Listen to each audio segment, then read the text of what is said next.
Justiniani, él es especialista en derecho laboral, es decir, pues es especialista en la materia laboral. Lo hemos consultado muchas veces sobre diferentes temas. Lo he convocado para hablar de este tema pues tan polémico como una voz externa de la situación. Gómez Urrutia, el caso Gómez Urrutia, Arturo Alcalde Justiniani, teníamos mucho que no hablábamos contigo, te saludo con gusto, buenos días. Efectivamente, hace mucho que no platicamos, me da mucho gusto hablar con ustedes. Igualmente, estimado. ¿Por dónde empezamos? El caso Gómez Urrutia. ¿Frente a qué estamos? ¿Qué información tienes para pues hacer ese paralelismo de lo que hoy López Obrador ha abierto otro tema ahí polémico? ¿Te pasamos? ¿Sí? Bueno, la información que tenemos es que efectivamente ha sido propuesto como candidato, ¿no?, a senador por el partido Morena, y pues es una decisión que a mi juicio pues ha generado inquietud, pero es muy importante analizar el motivo de esa inquietud. Yo lo atribuyo fundamentalmente a la inquietud de las empresas mineras, ¿no?, que han hecho toda una campaña en contra de él en su condición de dirigente minero y de dirigente sindical, porque hay en nuestra sociedad luego un ambiente muy crítico del sindicalismo y confundimos unos líderes con otros, ¿no? Líderes de las centrales charras, ¿no?, que son impuestos a los trabajadores. Y creo que en el caso de Napoleón es una situación muy distinta, porque buena parte del embate en contra de él deriva de su comportamiento en laboral, de defensa de las condiciones de trabajo y sobre todo de la mejora salarial de los trabajadores mineros. Es decir, ¿tú crees que fue una persecución también contra Napoleón Gómez Urrutia entonces, lo que ocurrió? Sí, no me parece. Yo la verdad siempre le he dado pues seguimiento a la situación de los trabajadores mineros, como siempre para estar escribiendo la jornada y estar en clases, ¿no? Todo mi compromiso en el mundo del trabajo le he dado seguimiento al sindicato minero, y creo sinceramente que hay una campaña infundada. Si uno se pone a analizar en detalle el por qué razón se ha invertido tanto. Mira, te comento una anécdota. Una vez me tocó conocer a un abogado paisano mío en una fiesta, y le decía yo: ¿a qué te dedicas? Me dice: trabajo en un despacho. ¿Y a qué se dedica el despacho? Me dice: pues nos dedicamos todos, somos 8 abogados, nos paga una empresa minera, a estar demandando a Napoleón. Le metemos, vamos con trabajos y le decimos: oiga, no le pagaron a usted esto que de Cananea, ¿no? Pues vamos a meterle una demanda. O sea, hay mucho dinero para desprestigiarlo, para echarlo abajo. Pero las preguntas que nos tenemos que hacer es: ¿por qué razón los trabajadores mineros lo siguen manteniendo como su líder? ¿Por qué razón incluso los contratos colectivos se siguen negociando en Vancouver y no pueden echarlo abajo? Imagínate que no hubiera apoyo de los trabajadores, ¿se podría sostener? Digamos, pues de ninguna manera. ¿Por qué razón ha habido tantas luchas, digamos, en defensa de su permanencia como dirigente? Y eso me parece que ese es el centro del asunto. Y el tema minero en México es clave. Hay demasiados o hay muchos millones detrás de la industria minera, y a las empresas les preocupa que haya un líder que haya dado muestra digamos, una mejora salarial. Tú podrás comparar digamos, los incrementos salariales que ha logrado este sindicato comparado con otros en el sector de la minería o de otras ramas de industria, y te das cuenta que pues se ha fajado, y eso tiene su costo, y por esa razón hay mucho dinero invertido para desprestigiarlo. Y también esos despachos que dices dedicados a demandarlo eran con el financiados por Grupo México. Así es, efectivamente.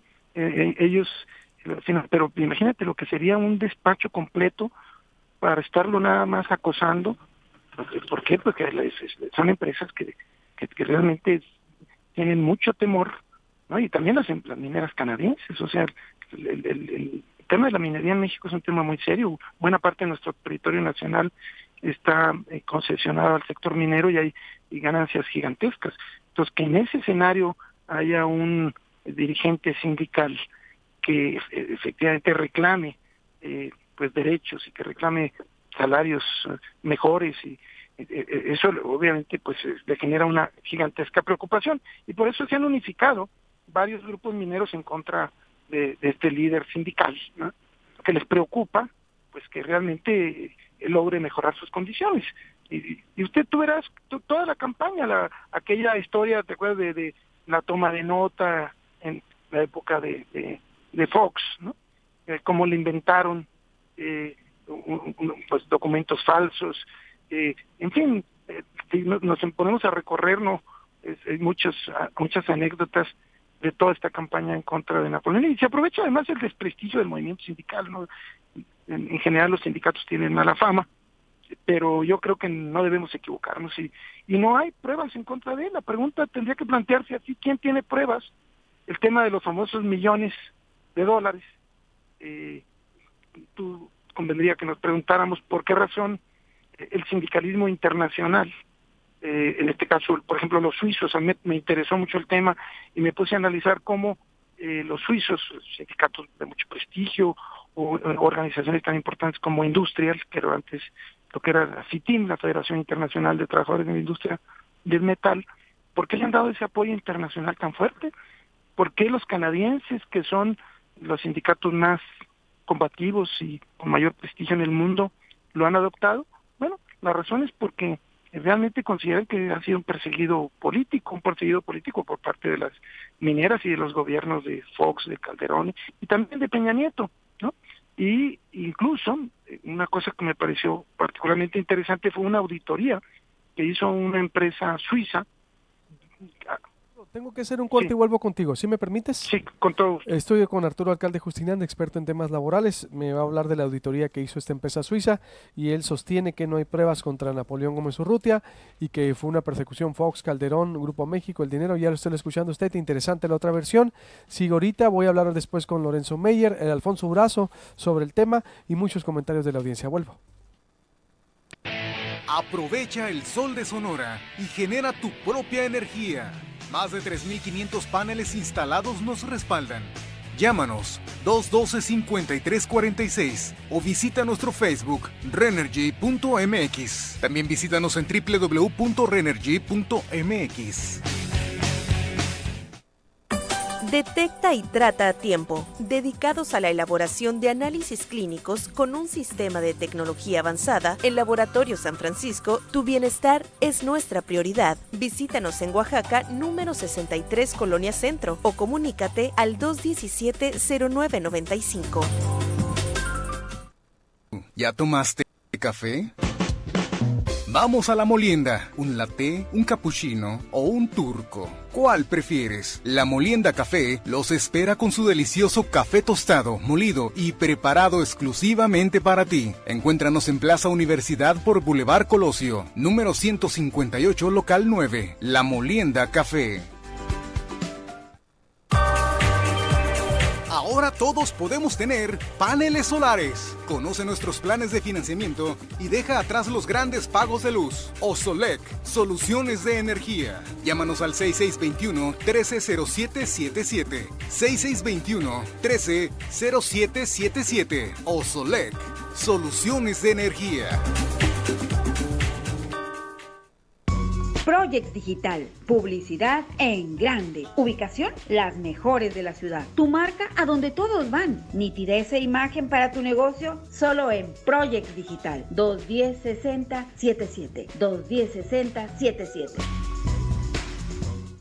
Hola, soy el Dr. Guillermo Patino con Arizona Institute of Urology en Tucson, Arizona.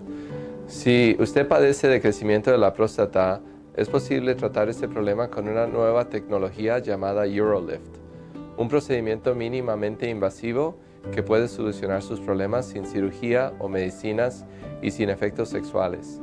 Llámanos para ver si UroLift es ideal para usted.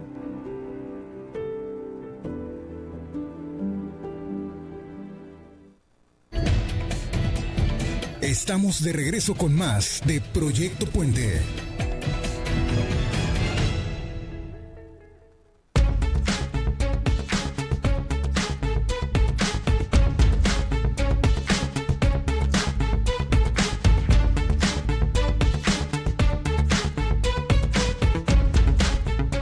Volvemos aquí en Proyecto Puente Periodismo Diferente. Muchísimos, en verdad, comentarios de la audiencia por todas partes, la gente ávida con el tema.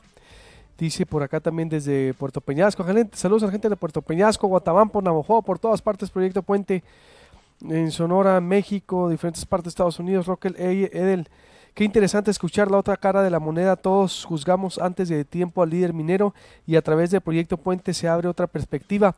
Lo real es que los medios de comunicación nos vendieron la idea de que Fox y Felipe por sus intereses ventilaron la versión de ellos, ¿no? Es lo que quiere decir. Voy ahora con con Arturo Alcalde Justiniani, que me está dando la otra cara. Como le digo, pues aquí estamos de alguna manera viendo pros y contras y todas las voces, aunque uno pueda tener una distinta, pues en este espacio se escuchan todos, y Arturo Alcalde nos está dando esa perspectiva también de pues la persecución política, el uso desmedido del poder, el financiamiento para atacar a los enemigos. Pues nada nuevo, ¿no? Que sigue vigente también. Arturo, me decías entonces, hubo una auditoría de una empresa suiza sobre Napoleón. Sí, cuando Napoleón es perseguido aquí en México, porque la inquietud de las empresas mineras fue cuando él tomó la decisión de mejorar los salarios y empezar a denunciar pues los abusos que aún subsisten en este sector, que es importantísimo. Te decía que casi el 20% del territorio tiene que ver con la industria minera en México. Eso es una cosa muy seria en términos de intereses. Cuando él empieza a mejorar los salarios, y por eso es interesante ver la curva salarial comparando la situación de los mineros que él representa con los trabajadores de otros sectores. Entonces se le inventan pues un conjunto de delitos que, por cierto, todos han resultado infundados. Eso es importante. No tiene él, según la investigación que hemos hecho nosotros ahí, o con la academia y pues en el foro en que nos movemos, no tiene ninguna denuncia penal pendiente. No, la última fue muy reciente, el cuarto tribunal colegiado, ya fue el último caso donde no tiene absolutamente ningún caso de orden penal. Y que, digamos, él se acogió, yo creo que de manera inteligente, a la protección de la solidaridad internacional, ¿no? Entonces, los sindicalistas internacionales, una de ellas, una de las más grandes del mundo, que en ese tiempo se llamaba la FITIM, que decía la Federación Internacional de los Trabajadores de Industria del Metal.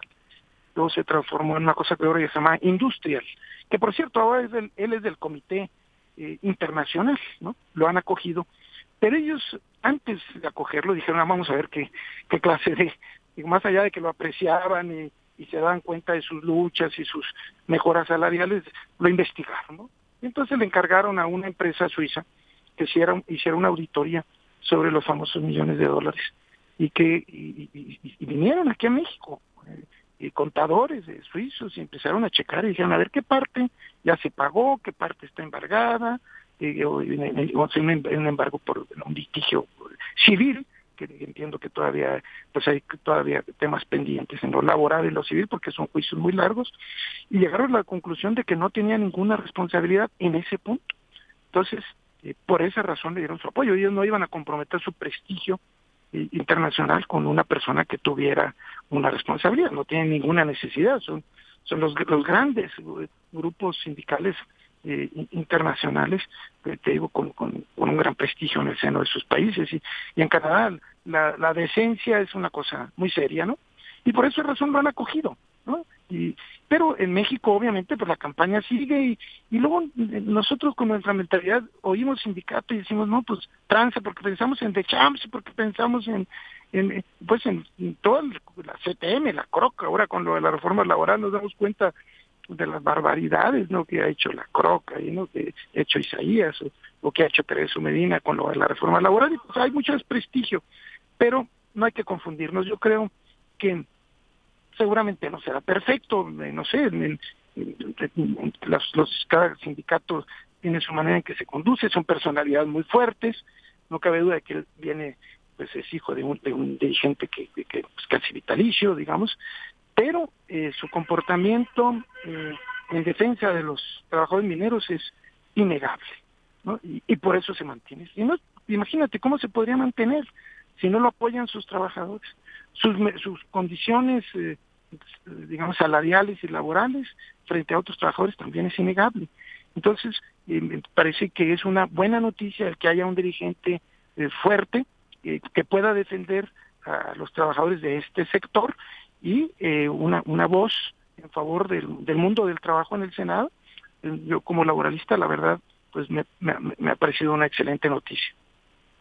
¿Crees entonces tú que López Obrador no se está equivocando?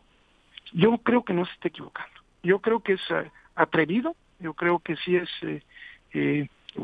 a mucha gente le resulta como una decisión que digamos, como diríamos, anticlimática, pero que es una decisión acertada. En primer lugar, porque hay que pensarlo, no tiene ninguna responsabilidad, es una voz calificada y es un sector clave de la economía. Yo creo que tener un dirigente minero en el Congreso pues es importantísimo. Sé que hay, y me imagino, pues si conocí yo este despacho, imagínate cuánto dinero no le estarán metiendo las mineras ahorita para desprestigiarlo, cuántos periodistas no les estarán dando dinero para que hablen mal de él. Pues eso no tengo ninguna duda. Pero yo la verdad me pareció una muy buena decisión de López Obrador, porque es bueno que este partido tenga voces laborales, y el mundo del trabajo es un mundo muy rezagado, muy olvidado. Yo la verdad creo que fue una muy buena decisión. Estoy plenamente convencido de ello. Creo que en el Senado va a representar los intereses, pues, de los trabajadores y lo necesitamos porque somos uno de los países con los modelos laborales más atrasados y corruptos del mundo, los salarios más bajos, y lo estamos viendo ahorita con lo de la reforma laboral, que es una barbaridad lo que están pretendiendo imponernos, y él, por ejemplo, ha sido una de las voces críticas de la reforma del trabajo, y ha sido una de las voces críticas al tope salarial y a la política económica. Es una persona pues con una formación académica innegable, ustedes saben. Pues en su biografía leía yo a Pedro Miguel ahí en la jornada, digamos una gente con licenciatura, mención honorífica de la UNAM, maestría, en fin, en universidades norteamericanas. Pues tener un dirigente sindical con esa formación me parece que es una excelente noticia. Y si no, la pregunta es, quien lo acuse tendría que probarlo, tendría que decirnos por qué, no nomás por famas, porque por famas pues es muy fácil crearlas artificialmente en el seno de los medios, sobre todo cuando hay tantos intereses. Eso es importante que la gente piense, los millones que están detrás de la campaña en contra de él, porque no quieren que haya un sindicato que realmente reclame mejores salarios. Eso les duele mucho a los empresarios, porque tienen que pagar, pues obviamente, mejores salarios y pagar impuestos y obviamente no incurrir en tanta simulación con el outsourcing. Hay un negocio multimillonario detrás de la industria minera, y creo que es un reto, a mí me parece muy saludable, de López Obrador en favor del mundo del trabajo. Aunque se está viendo como una especie de fuero también, Arturo, a su regreso. ¿Por qué no se viene ahorita a hacer campaña? Dice, por ejemplo, o dicen algunas voces, bueno, yo también me incluyo en eso, ¿por qué no se viene si es inocente? ¿Por qué no se viene? No. Él de acuerdo con la investigación que nosotros que hemos, digamos, confirmado, no tiene ninguna, digamos, acción penal, ¿no? Te decía yo que incluso el cuarto tribunal colegiado, ¿no? En 2014 determinó que ya no tenía ninguna responsabilidad, pero yo creo que él también con cierta prudencia sabe que los grupos mineros lo andan persiguiendo con todo el dinero del mundo. Entonces, el temor efectivamente es que, digamos, se haga presente, le inventen cualquier denuncia con un juez local de cualquier entidad pequeña y con eso lo puedan afectar, ¿no? Yo creo que hay un tema de elemental prudencia. Si yo estoy retando al mundo, retando tantos intereses, pues necesita garantías. Ya lo que ha dicho es, necesito garantías de que no me vayan a inventar, ¿no? yo creo que se lo podrían inventar, como se ha hecho con tanta gente, que por lo pronto te detienen, te tienen unos días en la cárcel y ya te obligan a negociar. Entonces, yo creo que ha sido, sí tiene sin duda un sesgo de protección, un cargo de esta naturaleza, pero no hay ningún indicio de que necesite él de esa protección constitucional frente a una denuncia concreta. Es una preocupación genérica, es una preocupación de que los grupos mineros, que no son uno, porque recuérdate que y también son los canadienses, los grupos mineros canadienses en México son muy fuertes y a ellos les preocupa, y eso lo saben los sindicatos canadienses, por eso lo apoyan también, porque Napoleón está pues retando con su política de defensa de los trabajadores al mundo minero, y eso, la verdad, es como para no dormir tranquilo. Y creo que a mí me da gusto que haya gente que tenga esa formación académica, esa claridad, digamos, de lo que viene en el mundo del trabajo. Él es un experto, tú sabes, en temas de reestructuración productiva, en tema de robotización. He estado leyendo algunos textos escritos por él, y dices tú, ¿dónde tenemos nosotros pues es una especie de académico, intelectual, dirigente sindical, que fue, sin duda, capacitado y formado para otros fines? Él se cuenta que su padre lo educó para ser más bien empresario, y por las circunstancias pues se vio obligado a ser dirigente sindical. Entonces yo creo que es pues en general es una buena noticia, ¿no? Interesante escucharte, Arturo, una voz, por supuesto, que viene a enriquecer el debate. Te agradezco mucho y vamos a estar contigo ahí en contacto para este y otros temas. Claro que sí, me da mucho gusto y un abrazo a todos ustedes. Igualmente, Arturo Alcalde Justiniano, colaborador de la jornada y un experto en materia laboral a nivel nacional, hay que decirlo.